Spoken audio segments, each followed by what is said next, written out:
Good news on Robert Williams, all things considered. Bad news about the Celtics, who failed the playoff test, but they swear that this will make them better.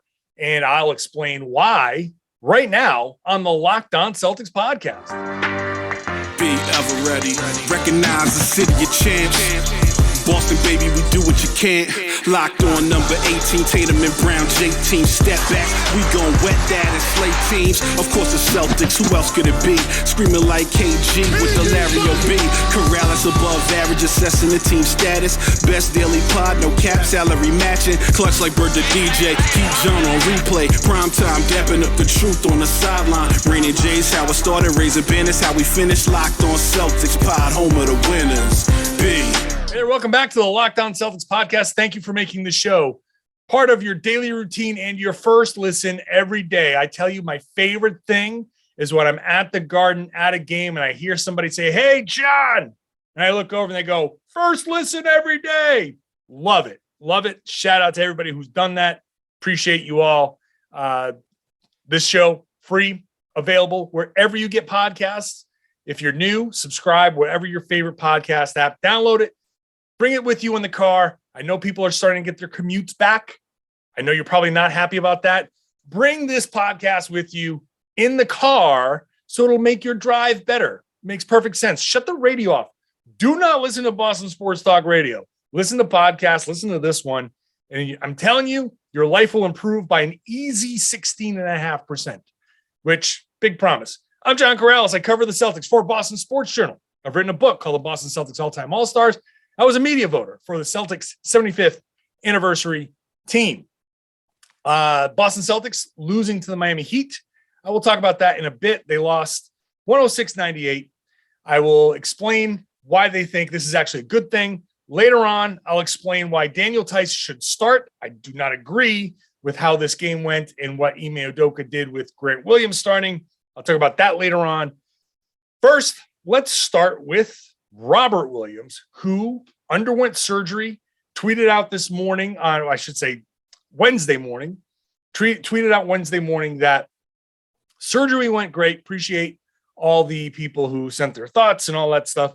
Celtics say that he had a part of the meniscus that was torn, shaved off. That's a function of where the tear was. Ime Udoka explained it. He said where the tear was on his knee, they said they had to shave it off rather than repair it, which is good news in the short term for the Celtics and him getting back. Long term, we'll see. But that was the surgeon's call. It was not Rob's call. It was not the team's call. It was the person doing the operating, going in there with the scope and saying, this is how we have to do it. Not a matter of, here are your options. Let's figure it out. Where the tear was, they said, you got to cut it. So they did. 4 to 6 weeks is the timeline that the team sent out. And he might even be in rehab doing knee strengthening exercises as you listen to this podcast. That's how soon after a meniscus resection surgery, a person can get back in to start rehabbing and working out the knee and getting back, starting the process to get back. So all things considered, very optimistic prognosis for Robert Williams. And if he gets on the earlier side, that 4-week side, the Celtics could get him back for the second round, or at least at some point in the second round of the playoffs. If it's only 4 weeks, look, let's dispel some rumors here, dispel some myths, because if it's only 4 weeks, that's not too bad. He'll be working his way, ramping his way up. So it's not a matter of, well, you can only play him so much. I think there'll be some ramp up, but he'll be okay. This shouldn't affect his explosiveness. This is shock absorption within the knee, and they didn't take out the entire meniscus. There is still padding in there, it's just a little bit less. And so it's not that he's going to feel any pain or anything like that. Does it make certain things more likely down the road? We talk about arthritis, the potential for arthritis. Yes, down the road, in the future, there's that potential. Now, I don't know if it'll ever come up. It might come up sooner. It might come up later. It might come up never. But that's the potential. There's an increased risk. But for him, as long as he can, breathe and his cardio is up, he can play. And it shouldn't affect his bounce. It shouldn't affect anything. He should just come back and be normal. So that's how these go. Let's set that aside. They need him because you saw the way they played against the Miami Heat. It was an up and down game. This was a playoff type of game. And look, as I've said before on this podcast, the Celtics need to be fully whole to reach their full potential. I think early on in this game, there was a little bit of trying to figure things out, right? They started Grant Williams, and I'm not so sure if this was because Grant on PJ Tucker is a bad matchup, but Grant played like the absolute worst game of the season. He had a terrible game. At the start of each half, Ime Udoka called a very quick timeout. In the first timeout, which was 68 seconds into the game, he sat everybody down and he did the Ime, kind of mad Ime, but he wasn't like mad, but he sat him down and he talked to them first. And then he got up and went to, get the clipboard and all of that stuff. And then in that time, Grant was sitting there and his back was to me. So I couldn't see what he was doing. But Al and Marcus Smart were both kind of explaining certain things. And Jaylen Brown kind of got into the mix. Jayson Tatum was kind of like off on the side, didn't say a whole lot, but there was a lot of discussion. And then it went to Marcus Smart and Jaylen Brown. And there was a lot of confusion or something needed to be worked out. Celtics ultimately got a lead. I think they got their lead up to about 11 in the second quarter. Miami fights back.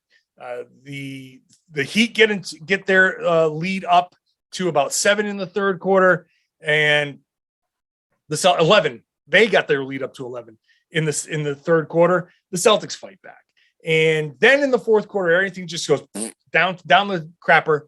And because Miami played his own, and here we are again. A lot of kind of old things creeping up here. The zone at the beginning of the fourth quarter shut the whole damn thing down. Turn that spigot off. Players talk about that. Teams talk about that. Got to turn the water off. And the zone turned Boston's water off. And that's the simplest way you can put it. And the Celtics kind of struggled with that. And the entire night, they struggled with the officiating. I mean, they really got upset about the officiating, where like Marcus Smart got ejected at the end of the game. Now the game was over. So Marcus had kept his composure. Well, I shouldn't say kept his composure. He just kept it in check to a point where he wasn't going to get a tech. But when the game was decided, he said something to one of the officials, and it was basically tech gone, just ejected. He said the magic word. And then as he walked off, he, shouted back a synonym for natural bovine fertilizer. So that's Smart kind of losing his cool. Jayson Tatum lost his cool, got a tech. He says he wasn't trying for the tech. He didn't want a tech. He knows that he now has 13 and that at 16, you sit out a game. And with 6 games left, where are the Celtics at right now? 47 and 30. So that's 77 games. So 5 games left for the Celtics. Wow. 5 games left, man. With 5 games left, I mean, he could easily pick up 3 more. He gets frustrated, and the fact that he's even close is a bit concerning. But he picks up the technical, and he said, I was legitimately asking questions. It's funny because he said, I look back at all the 12 technicals that I've gotten over the course of the career or the season, and I agree with about 10 of them. So at least he's there with that. But the Celtics upset about the officiating all night. Some I would say concerning things, not like I'm super concerned, not like I'm like, oh God, here we go again. I think this is a case of the Celtics were like, everything was so easy for so long that to have a game like this, is kind of a reminder. Say, hey, by the way, all your regular season success, that's great. And people are talking about how dominant you are. That's great. But playoffs, this was a playoff type of game. Lots of stuff kind of allowed physically, and the Celtics just didn't handle it well. When I come back, why they say that's a good thing. It's a good thing that they didn't handle it well. It's a good thing that they have all this stuff to work on. I'll talk about that. And then later on, the Daniel Theis thing, why he should start. That's all coming up. First, let's talk about NBA Top Shot, the officially licensed NFT of the NBA, where you can connect with a passionate community of NBA fans across the globe. Build your collection with your favorite moments from NBA history. When I say passionate, when people started hearing me talking about NBA Top Shot, plenty of people on Twitter said, hey, when you set up an account, let me know. Lots of people. My account, my username is my name, John Karalis. All one word, John Karalis. That's me. It's got some kind of green squiggly thing. I got to, figure out a profile picture. But that's me. And look, Top Shot, I've had questions. You have questions. Why do I want to pay for videos I can watch on YouTube? Well, this is kind of like the future of trading cards. It's what trading cards used to be, a picture of somebody on a piece of cardboard and then you trade it with one another. This is the same concept. It's just digital. It's 2022 and they're doing it with video now. And with this blockchain technology and everything, it just allows you to own these moments. They've created these NFTs and you can own them, buy them, sell them, trade them. So you've got a little fantasy sports in there. You've got a little bit of buying and selling on the market. You've got a little bit of kind of loyalty program stuff going on. So it's just an interesting kind of new, modern 2022 way to add some enjoyment to the NBA experience. Owning Top Shot moments can get you access to unbuyable, once-in-a-lifetime experiences. For example, last year, Top Shot flew a group of fans out to Phoenix for Game 5 of the NBA Finals, just for having Phoenix Suns moments in their collections. So those types of things happen. The following week, Top Shot flew a group of fans out from New York for the NBA draft, and these collectors got to have dinner with 4 future first-round draft picks the night before they were drafted and play basketball with Obi Toppin of the New York Knicks. So there are experiences tied in. There's just a lot. And it's hard to explain. I get it. It's hard to understand for some people. I get it. But when you try it, you'll see. Go to lockedon.nbatopshot.com. Start building your collection. For $9, you get to pull a pack, and you can maybe pull a moment of a superstar like LeBron or KD or Cade Cunningham or Evan Mobley. Like I said, just $9 to get yourself a starter pack. Start to experience it. Look around, explore the studio space. You never know what you're going to find over there. LockedOn.NBATopShot.com. Start building your collection today.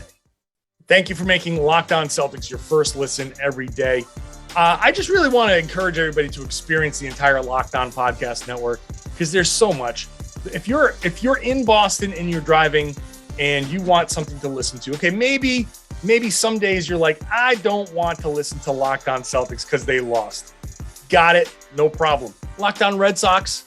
There's Locked On Red Sox talking about spring training. How about Locked On Bruins? Bruins had been hot for a while. What's going on with them? Locked On Patriots. Lots of interesting stuff with the Patriots going on. There's a Locked On for all the Boston sports. There's a Locked On for other teams in the NBA. You want to listen to the Heat perspective on what they saw? Locked On Heat. You're Locked On NBA. Just explore this network because we have everything with local experts for you. I'm sure you're going to enjoy more than just the Locked On Celtics podcast. You can still make Locked On your first listen, but make one of these other shows your second listen, and you can really get yourself some enjoyment on that drive to work, home from work, lunchtime, during work, shower, walking the dog. Plenty of opportunities to listen to a great Locked On podcast. Celtics lose to the Miami Heat 106-98. Let's dive into some of the individual performances. So I say there's one definitive good game, one definitive bad game, and then a bunch of guys who are just kind of like up and down. The definitive good game is Daniel Theis. 6 for 6, 1 of 1 from 3, 2 of 3 from the line, 15 points. He undoubtedly, in 17 minutes, had a good game, bottled it up. I'm going to save that for the third segment. Daniel Theis, good game. Bad game, Grant Williams. No doubt about it. Grant was not good. In the third quarter, when Ime called a timeout after 2 minutes into the third quarter, 2+ minutes into the third quarter, Grant got sat down and they went with Derek White.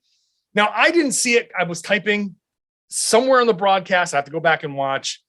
Apparently there was some kind of interaction with Grant. Grant just did not have a good game. He struggled with PJ Tucker. He struggled to grasp exactly what the Celtics were doing. He couldn't hit a shot. He was 0 of 3 from 3. Bad day for him. Couple of turnovers. That's it. What more can you say? Grant had a bad game. Watch your film. Wipe it out of your mind. Play some whatever board game you're playing. Come back Friday. Do better. Then everybody else. Jayson Tatum had a pretty good game in general. 23 points, 6 assists, a couple of steals, 5 rebounds. Disappeared in the fourth quarter. The fourth quarter numbers were not great. 1 of 3, 2 rebounds, 2 assists, but the just constant complaining, the giving the ball up and supposed to give the ball up, but then doing nothing. Like the fourth quarter, he just kind of disappeared. This was a night where the Celtics PR staff put out MVP stuff for making the MVP case and all NBA case for Jayson Tatum. And he was good. He was just good. There was no magical night for him. Jaylen Brown, the counting stats, 28 points, 10 rebounds, 6 assists. Great. But of the 6 blocked shots, the Miami Heat had 5 of them were blocked Jaylen Brown shots. He had 5. His shot was blocked 5 separate times. He has to be better when he's attacking. And I know that these guys are driving and trying to draw fouls, but you guys got to let go. You got to let go of this stuff with the refs. I understand how frustrating it is. And Jaylen went up for a dunk, and it looked like it was going to be a spectacular finish. And he says he got hit in the arm. I haven't looked at the replay yet. Maybe he didn't get called. I get it. You're pissed off, but he spent the entire possession screaming and crying about it. Get back. Get back. Get out there and get a stop defensively, and then go to the ref and make your case. You can't keep doing this during the course of the game. And it's an ongoing thing. It's not just Jaylen, it's Jayson, it's Smart, it's a lot of guys.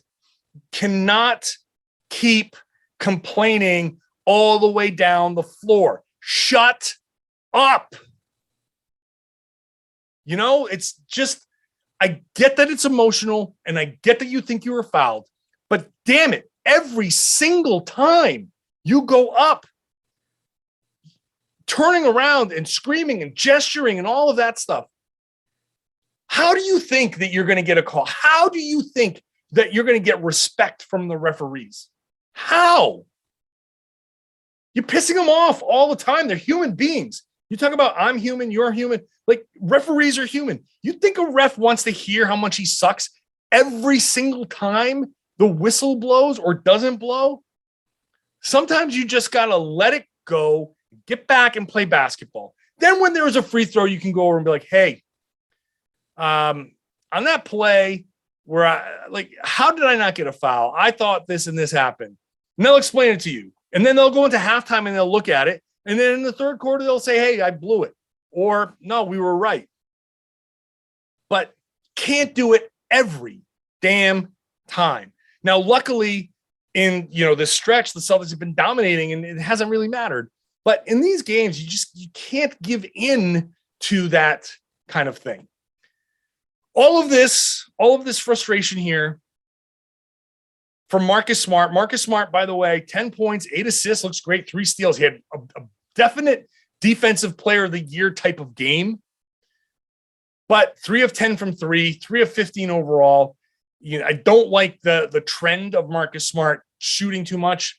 That's not the Marcus Smart that we need. The Marcus Smart that we need is the point guard, make your plays, Marcus Smart.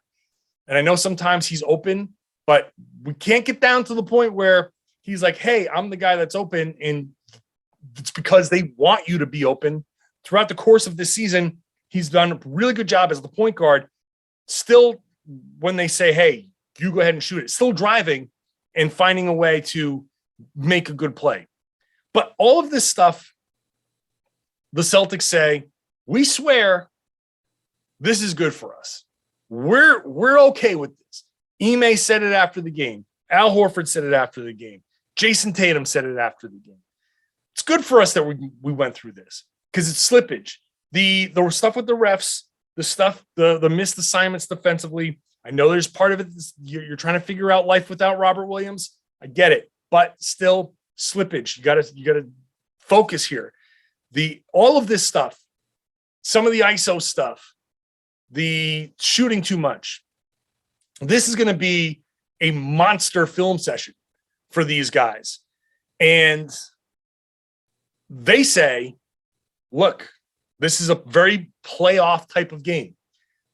You cannot give in to these types of distractions, these pitfalls in a playoff game. And so this is almost like the test before the test. We used to call them pre-tests. You'd take a test and you'd fail it, but it didn't count as a grade. And you go home and you're like, all right, this is where I don't know anything. And you study up and take the actual test. Well, this pre-test, they failed it. They were terrible in the fourth quarter. They got outscored 27-15 in the fourth quarter. And like I said, guys were generally kind of terrible. 2 of 10 for Jaylen Brown, 1 of 3 for Jayson Tatum in the fourth quarter. Like these, and some of them were makeable shots and whatever. Like there's certainly some level of they just flat out missed shots. Can't do nothing about it. You miss. But if they are right, if Ime is right, if Al Horford is right, if Jayson Tatum is right, this is a good experience for them to go through in film and say, okay, we did this, get it out of our system. It's like, we went out, we drank too much. You wake up the next day with a hangover. You're eating your greasy egg and bacon and cheese sandwich and drinking a pot of coffee. You're going, okay. Can't do that again. You think you can go out and handle yourself and you didn't. Can't do that again. You realize that you went out there against the Miami Heat and you didn't handle yourself. And you look at things and you say, okay, can't do that again. Cannot get too caught up in the officiating. Cannot let the damn zone bug you again. When you see zone, the Celtics cannot continue to be flummoxed by a zone. And they were. And they had been better against it, but they hadn't faced the zone this good. And so here they are again, back to some of the problems that they'd had before. If we believe them, and I'm going to give them the benefit of the doubt. I will give them the benefit of the doubt. I believe when they say this will make them better. I think 2022, this run that they've been on, gives them the benefit of the doubt. They've earned this capital from us to say, all right, okay, you say you're going to be better? Okay, fine. I'm not going to make a big deal of it. Other than the officiating thing, which really bugs me. But I'm not going to make a big deal of this. You say you'll be better. All right. Okay. Be better. Let's see. Let's see how you do. Now, you got Indiana and Washington coming up. And so hopefully you can be better and blow those teams out. And then we'll see. We'll see if Milwaukee and Chicago and Memphis to finish out the season are going to be playing everybody, or does Milwaukee kind of say, hey, we're good in whatever spot they're in? Or does Memphis say, they're second, they're locked in, they're not going to play anybody? Chicago, whatever. I don't know. We'll see. But all right, you say you're going to be better? Show me. Show me you're going to be better. Tell you what, though, you better be better, because if you're not, then we got problems. Then it's very easy. It's very easy to start erasing goodwill. Very easy to start erasing goodwill. You know, that dominant run can mean a whole lot of nothing if you start to revert back to the old stuff. You say it's going to be better, prove it. Prove it. I think one thing will make it better for sure, and that's Daniel Theis. Starting, not coming off the bench, not playing 17 minutes. Daniel Theis, let's start this dude. I'm going to talk about that next. First, let's talk about BetOnline. You know, college basketball is heading into the Final Four this weekend. There's going to be a national champion. After all these months of college basketball, they're going to crown a champ. You got to go to betonline.net, the number one source for all of your betting needs, all of the information that you need, latest odds, the contests, the player props, you name it. It's all there. This is a big weekend for putting some money down on the games. So BetOnline, it's the best spot for all of your latest sports developments, everything, podcasts, reviews for all the leagues, everything, not just basketball, all your favorite sports. Baseball is back, hockey's going on, and there's live betting and your favorite Vegas casino game. It's all right there. Head on over to the website at BetOnline. It's where the game starts. Please gamble responsibly. With the loss to the Miami Heat, Boston Celtics fall to 47-30. There are 2 games out of first. It was fun while it lasted. The Celtics had the number 1 seed overall for a hot minute, but this loss, I think, with 5 games left, it's tough to go make up 2 games in 5 nights. But we'll see. Miami's playing a few teams that are battling for playoff position. The Celtics have potential wins. Look, Indy and the Wizards have nothing to play for. Then you're playing Chicago. Chicago is trying to play for something. That'll be tough. Milwaukee might not be playing for anything, and Memphis might not be playing for anything. They might be resting guys. So very winnable games against the Wizards and the Pacers. Could be 2 wins there. Even if we say, hey, we'll give Chicago desperate. They're playing. Give them the law. Give Chicago the win. Let's just say, and then you beat Memphis and you beat Milwaukee because they're resting everybody. 4-1 to finish. I mean, you can still claim the top seed, but it's going to be tough because Miami's all they got to do is win a couple more games, and that'll do it. So, but hey, if the Celtics go 4-1 the rest of the way, even 3-2, 50-win team, that's super impressive.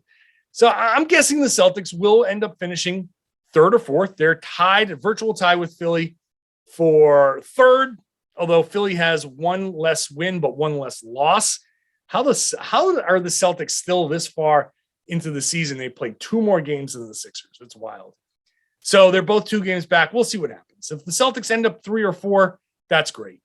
I guess we'll find out. Who cares? At this point, 3 or 4, it doesn't matter. If they want to make a run, I think that Daniel Theis should start. I think this is the time to, as I was saying in the podcast yesterday with Tom, start Daniel Theis, see if he can slot in and just take the role that Robert Williams plays. Just take that spot and say, let's just see if Theis can do it. Let's just see if he can play that. And it's hard because I know he's not fully up to speed. He's still not grasping everything. But we're at a point now where it's like, okay, well, what's the best case scenario? Well, what are we trying to do? You're not getting 100% of Robert Williams anyway. What's the best? Where can you get the most bang for your buck? Because it's not going to be perfect, and you don't have time to make it perfect. All right, it's like, I don't know. You made a cake and you dropped it, and you got to put this thing back together. It's not going to be perfect. How do you reassemble this thing where you can take it to the party and be like, hey, here's your cake, and nobody really complains? This is kind of where you are. More food references. There's going to be a drinking game for Locked On Celtics for people, or probably shouldn't, because I'm telling people to listen while they drive. So never mind. There's no drinking game involved with the Locked On Celtics. If you're listening at home and it's at night, or hey, for the international listeners, maybe my good friends in Australia or New Zealand or Thailand or the Philippines, places where we have significant listeners, and maybe you're listening, maybe when the show drops, it's the evening for you. Y'all can have a drinking game. Why not? So when I mention food, drink. But again, if you're driving, don't. Unless you're having coffee. Drink your coffee. Daniel Theis should start because we saw him in this game. First of all, we didn't see the passes at his feet. The pocket passes that were there, slid through, and he got a couple of nice dunks. He got a couple of passes up high. They weren't the spectacular finishes that Robert Williams had, but they were still 2 points. Doesn't matter. He doesn't have to slam home every alley-oop. Let Rob do that when he gets back. He finished a couple of layups, really nice finishes. I thought he was really good. So let's see if he can just slide in.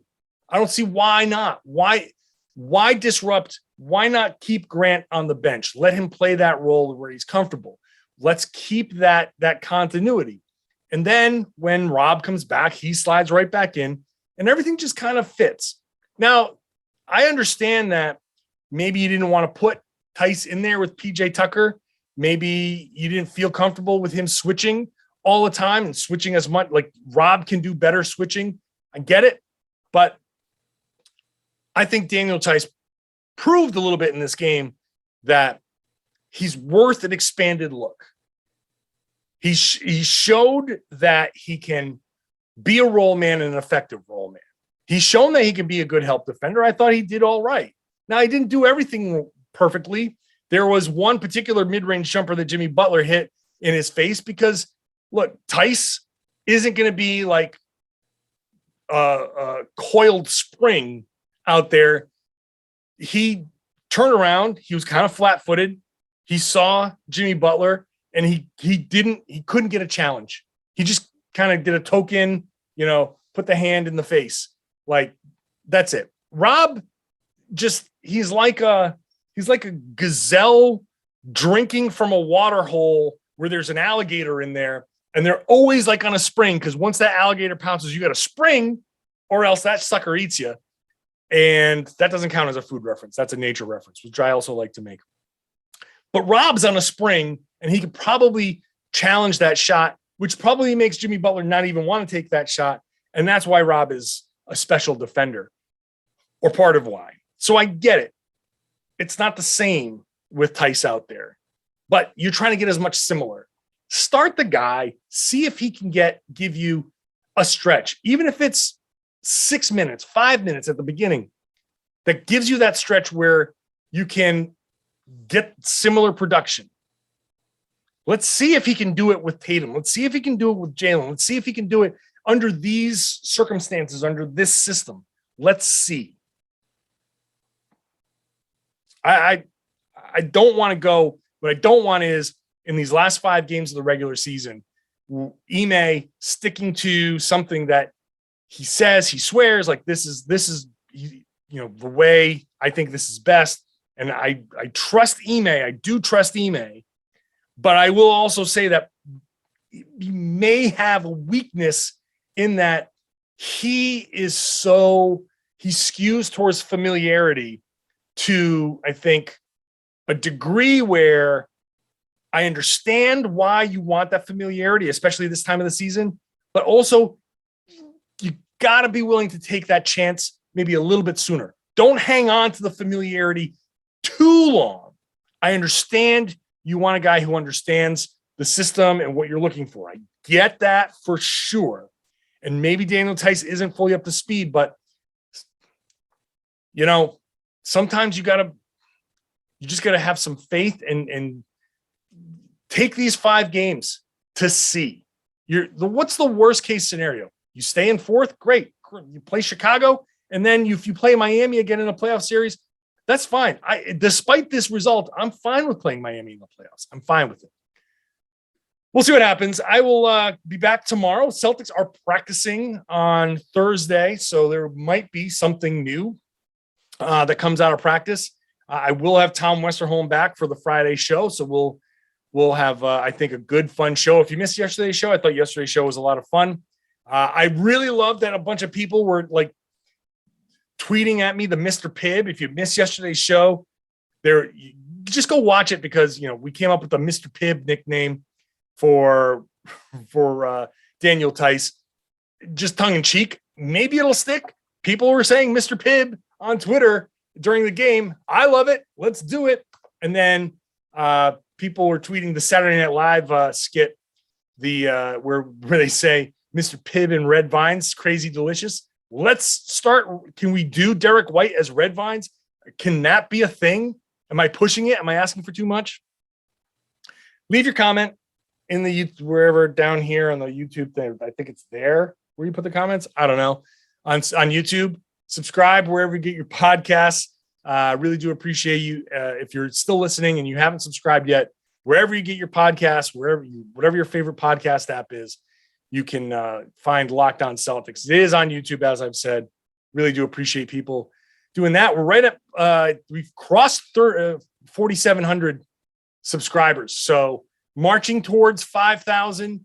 Hopefully we can get that before the playoffs start. A few more weeks here before the playoffs start to get to that 5,000 subscriber. So please subscribe if you haven't. And if you have, share the podcast, tell your friends, tell everybody they should be listening to and watching the Locked On Celtics podcast right here on the Locked On Podcast Network.